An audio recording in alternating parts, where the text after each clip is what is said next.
Hello everybody and welcome to Plutocept. I just want to thank everybody for coming to the channel. If you want to come become a Plutosapien, you can go ahead and subscribe. Today I'm going to be getting into how I started this drawing I did called Locks on Girls. It is a photo reference. That's how I got it done. I did the line art in Adobe Illustrator, but I'm just going to get into how I do my coloring. Now there's a bunch of styles out there. Me, I work in like a comic book style. I'm still a novice, so I just want to share whatever information I can. A couple people have requested a video on how I did it. So nevertheless, let's get into it. Okay, so first off, what I did was I started with the lasso tool. You want to keep the anti-alias off. It's right up there by the settings of the lasso tool, and basically what you're doing is you're tracing the line art. And when you're done tracing line art, you'll see selected these little marching ants, and then you just take your paint bucket and then drop it in. Now when you get your selection right, how you want it, what you can do is you can create a layer mask. That way nothing goes over what you've already drawn. See, right now I'm taking a lasso tool, even though I've already colored it in with the paint bucket. I didn't get the ear. So basically what I'm going to do is I'm going to go in with the lasso tool again and draw around where the ear is so that I can color that in. So you can always fix those things. So right now what I'm going to do is go ahead and finish doing the lasso tool, filling in the base colors, the hair and all of that stuff. And then after I'm done filling in the base colors, we'll come back and then we'll start talking about the shading, lighting, so on and so forth. All right.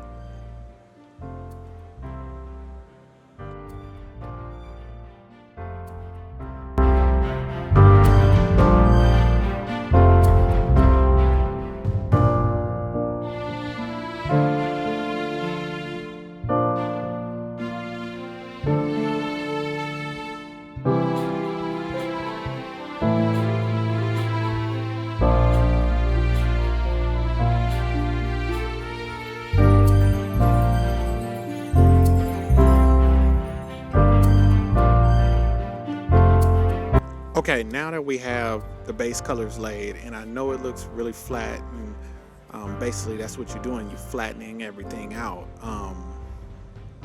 We can start doing some things that's like more satisfying to the eyes or pleasing to the eyes, because flattening is really tedious. That's probably why a lot of people don't do it this way. But as I said, this is just how I do it, and it's much more comfortable for me as a beginner. But now we can start adding in some things that is, more eye pleasing. So now we'll start adding in like highlights. So like I'll do something right here on the shoulder. Then I'll go from the shoulder, and I'm gonna place the light on the right hand side of her face. So I'll put some right on the cheek area, right on one of the planes of the face, on that upper cheek under the eye, and then one right there at an angle on the face, and then we'll put a little light going past the nose, showing that the light is hitting that side a little bit too. Not that much. I think that's a little bit too much right there. Oh, you weren't supposed to see that. Battery was dying. But yeah. And then I'll put a little bit on the collarbone, and then a little bit where it may be shining right past the hair. So then what I'll do is go from there, and I'll take that whole layer and I'll go up to the blur, which is in filters. Go to filters, and then go to blur, and then go to Gaussian blur, and then I'll play with the level of the blur until it just has that light sheen on it. And with that light sheen, I'll just kind kind of play with the look of it just to make sure, and then we'll move over to the lips. And basically that's what I'm doing. I'm hitting up the highlights right now, the light highlights, and it's more about lighting than highlights, because when it comes to highlights, I like to add them in at the end, because then I know the proper place to put it, and then I know where the lighting is, and I know what I want to really bring out to help with the form. Now, that's why we're doing a light in certain places like that. So we want to always keep in mind, you know, the source light. And then you can add to that source light at the end, or if you like to do it in between, but I like to do mine at the end. That way I have a really good grasp on how I want it to be formed after I've done the shadowing and all of that stuff, because now I'll already have a good form. Okay, what I'm gonna do is I'm gonna go ahead and finish all of the lighting, and then we're gonna come back and start on the shadows.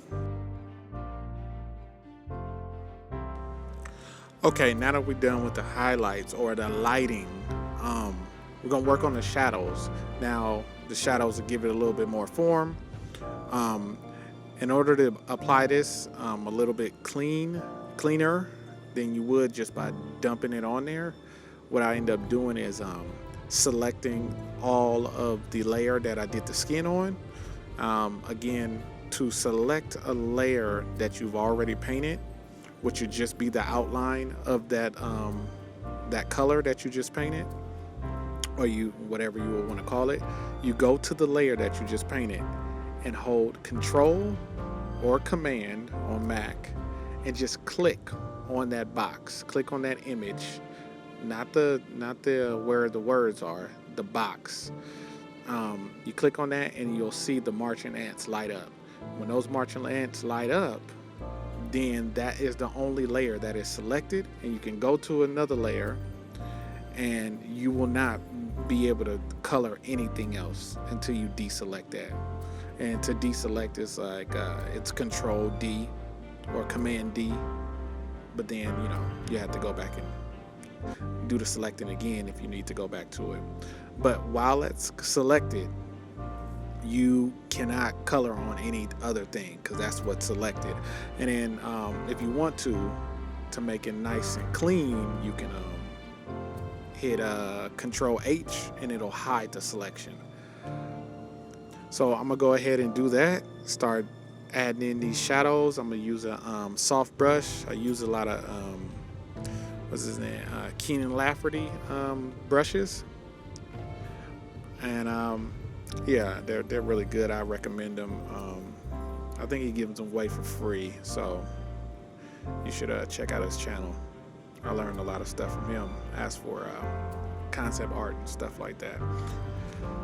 So I mean, learning from a whole bunch of people helps a lot.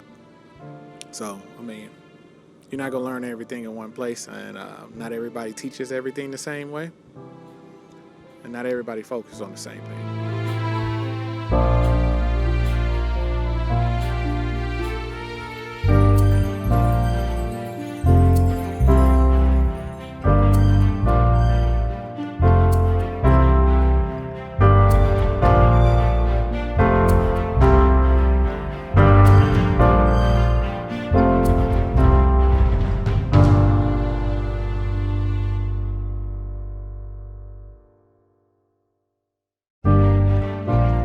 So what I like to do is I like to make the soft brush really big.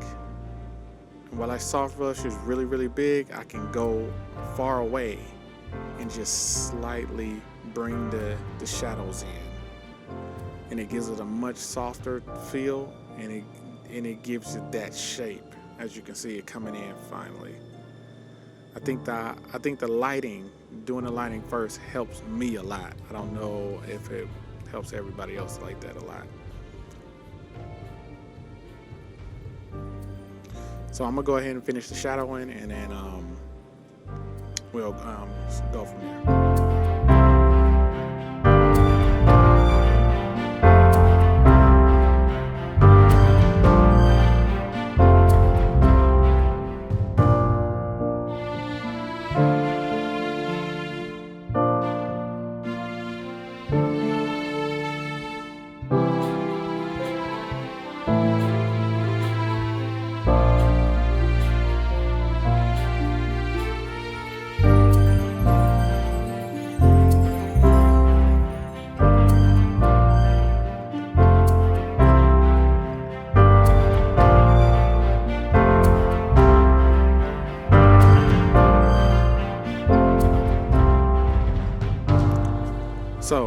you've done all the shadowing and doing the lightness, it's the same thing. I do the same thing that I do with the light with the shadow. I put a Gaussian blur on it, and then I just play with the amount of Gaussian blur.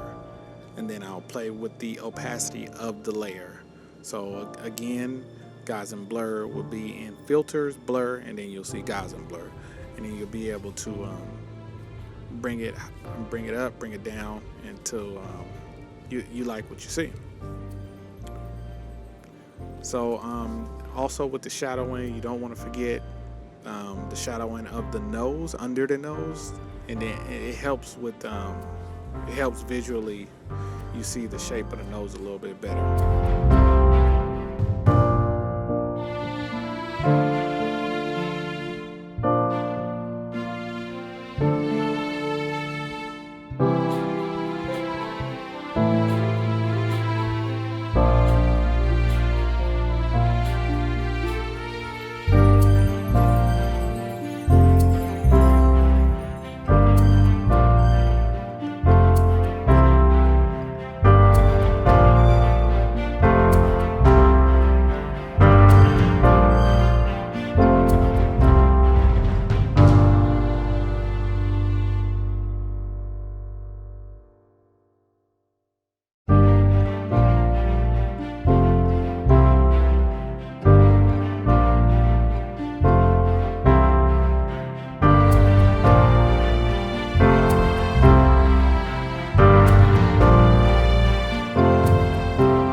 Just want to mention this. This is an important thing. I didn't used to do this when I first started. When I first started, I never shaded in the eyes, showing the shape of the eyelids and the effect that the eyelids have on there. I think it's, now that I do it now, I think it's really, really important that you do that. So I just want to point that out in case anybody is new and they like wonder why all my drawings, their eyes look huge. Like, if you want to give it that almost realistic effect or realism effect, that's something I think that made my drawings look a lot better, and they didn't look like they're all excited no matter what the size of the eye is. All right, I'll go ahead and finish this.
right, guys, now that we got to the end of this video, this part of the video, I'm going to end it because the video is getting way too long right now.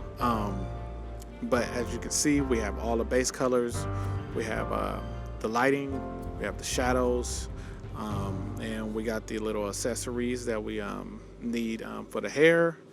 We're gonna stop here, and then I'll do a second video to add all of the like finishing touches and the shines and all of that stuff like that. Once again, if you like the video, please subscribe, please like. Let me know what you did like in the comments. Let me know what you didn't like. Let me know if I skipped over something that you really want me to talk about. I'll make a point to talk about it in the next video, next part of this video, especially when it comes to this particular drawing. And I hope to see you on my channel again.